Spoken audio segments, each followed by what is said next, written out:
என்னக்கா வந்து லேட்டா வந்து அங்க நிப்பாங்க. நானும் பாத்துக்கோங்க. ஏங்க டெய்லியும் வந்து அவங்க நிக்கிறாங்க?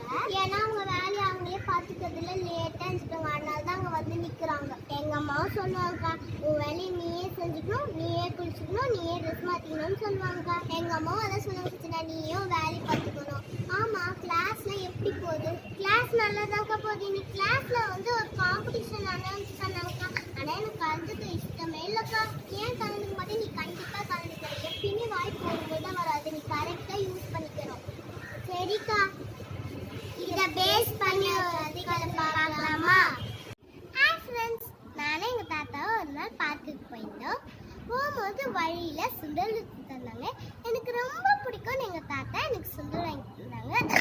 எங்க தாத்தாவும் நானும் சாப்பிட்டு முடிச்சோடனே அந்த பேப்பர்ல ஒரு குட்டி கதை இருந்துச்சு. எங்க தாத்தா கிட்ட அந்த கதையை படிக்கட்டுமான்னு கேட்டேன். எங்க தாத்தாவும் படிமானாரு. ஒரு கிராமத்துல வயல்வெளியில நடுவுல ஒரு குட்டி குருவி கூடு கட்டிருச்சான். அதோட அம்மா குருவி வந்து டெய்லியும் இறை வந்து காலையில மழை நேரத்துல அதோட குட்டிங்களோட சாப்பிட்டு அதோட வேலை. ஒரு நாள் காலையில அதே மாதிரி இறை போகும்போது வயலோட சொந்தக்காரங்க வந்து, இந்த வயல்லாம் ரொம்ப அறுவடை செய்யற நேரம் வந்துருச்சு, நாளைக்கு நம்ம ஆட்களை கூப்பிட்டு அறுவடை செஞ்சிடலாம்னு சொல்லிட்டு போயிட்டாங்க. இந்த பெரிய குருவி வந்தோடனே சின்ன குருவிங்களாம் ரொம்ப பயந்துன்னே சொல்லுதான், அம்மா அம்மா, இந்த வயலோட சொந்தக்காரங்க வந்து இந்த வயல்லாம் ரொம்ப நல்லா வளர்ந்துருச்சான், நாளைக்கே ஆட்களை கூப்பிட்டு அறுவடை செய்ய போகிறாங்களாம் அப்படின்னு சொல்லிட்டாங்க. அதுக்கு அந்த பெரிய குருவி சொல்லுது, பயப்படாதீங்கம்மா, நாளைக்கு ஆட்கள் வரமாட்டாங்க அப்படின்னு சொல்லுவாங்க.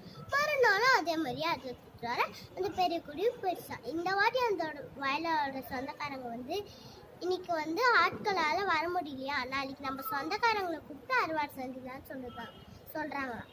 இந்த வாட்டி அந்த பெரிய குருவி வந்து இன்னைக்கு என்ன சொன்னாங்கன்னு கேட்குதான். அந்த சின்ன குருவிங்களாம் சொல்லுது, அம்மா அம்மா, இன்னைக்கு வந்து ஆட்களால் வர முடியலையா, நாளைக்கு வந்து அவங்க சொந்தக்காரங்களை கூப்பிட்டு அறுவடை செஞ்சு போகிறாங்க அப்படின்னு சொல்கிறாங்க.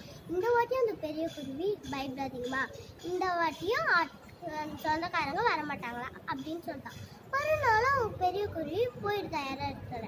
இந்த வாட்டி அந்த வயலோட சொந்தக்காரங்க வந்து, சொந்தக்காரங்களாலேயும் வர முடியலையா, நாளைக்கு நம்மளே இறங்கி வேலை செய்யலாம்னு சொல்லுதான்.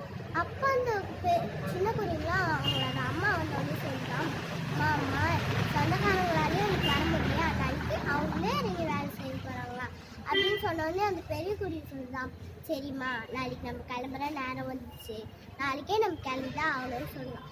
அப்போ என் தாத்தா கிட்ட நான் கேட்டேன், ஏன் தாத்தா அந்த குருவி ஆட்களை கூப்பிட்டு செய்கிறேன்னு சொல்லும் போது நம்மளை, சொந்தக்காரங்களை கூப்பிட்டு செய்கிறோன்னு சொல்லும்போது நம்மளை, ஏன் தாத்தா அவங்களே இறங்கி வேலை செய்கிறோன்னு சொல்லும் போது மட்டும் நம்பிச்சு அப்படின்னு நான் எங்கள் தாத்தா கிட்ட கேட்டேன். அப்போ எங்கள் தாத்தா கிட்ட சொன்னார், எப்போ அவங்களாலேயே முடியாதுன்னு நினைக்கிறாங்களோ அப்போ அவங்களோட வேலை நல்லா நடக்காது, எப்போ அவங்களாலேயே முடியும் நினைக்கிறாங்களோ அப்போ தான் அவங்களோட வேலை நல்லபடியாக நடக்கும். இதுலேருந்து நம்ம என்ன கற்றுக்கிட்டோன்னா, தன் கையே தனக்கு உதவி. நானும் எங்கள் வீட்டில் என்னால் முடிஞ்ச சின்ன சின்ன வேலையை நானே செஞ்சுப்பேன் ஃப்ரெண்ட்ஸ். நீங்களும் அதே மாதிரி செஞ்சுக்கணும் ஃப்ரெண்ட்ஸ்.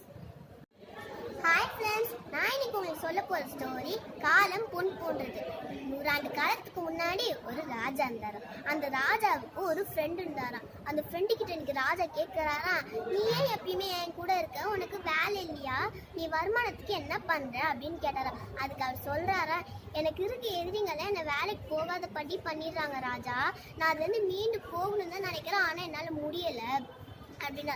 அதுக்கு ராஜா சொல்றாரா, நான் உனக்கு ஒரு வாய்ப்பு தரேன், நீ அதை பயன்படுத்திக்கோ, என்னோட கஜனால இருக்கிற பொற்காசு உனக்கு எவ்வளவு வேணுமோ அவ்வளோ எடுத்துக்கோ, ஆனா ஒரு கண்டிஷன், பொழுது சாயத்துக்குள்ள வந்து நீ எடுத்துக்கணும் அப்படின்னாரா. அதுக்கப்புறம் கொஞ்ச நேரம் யோசிச்சுட்டு அப்படியே அவர் வீட்டுக்கு கிளம்பிட்டு இங்க நடந்த எல்லாத்தையும் உங்க மனைவி கிட்ட சொல்றாரு. சொல்லி முடிச்சுட்டு பசிச்சதுன்னு மதிய உணவை முடிச்சுட்டு வர வழியில ஒரு அடர்ந்த காடு. நடக்கிறாரு நடந்துக்கிட்டே இருக்காரு. சோர்வு தாங்கல. உடனே ஒரு ஆலமரத்துல படுத்து தூங்குறாரு. திடீர்னு எழுஞ்சு பார்த்தா பொழுது சாஞ்சிடுச்சு. ராஜா குத்த நேரமும் முடிஞ்சிடுச்சு. அம்மா வருத்தப்படுற, கடவுள ராஜா நமக்கு ஒரு வாய்ப்பு தந்தாரு, அதை நம்ம வந்து தவற விட்டுட்டோம் அப்படின்னு. எப்பயுமே வாய்ப்பு ஒரு முறை வரும் ஃப்ரெண்ட்ஸ், அதை நம்ம கரெக்டாக யூஸ் பண்ணிக்கணும். பாய்.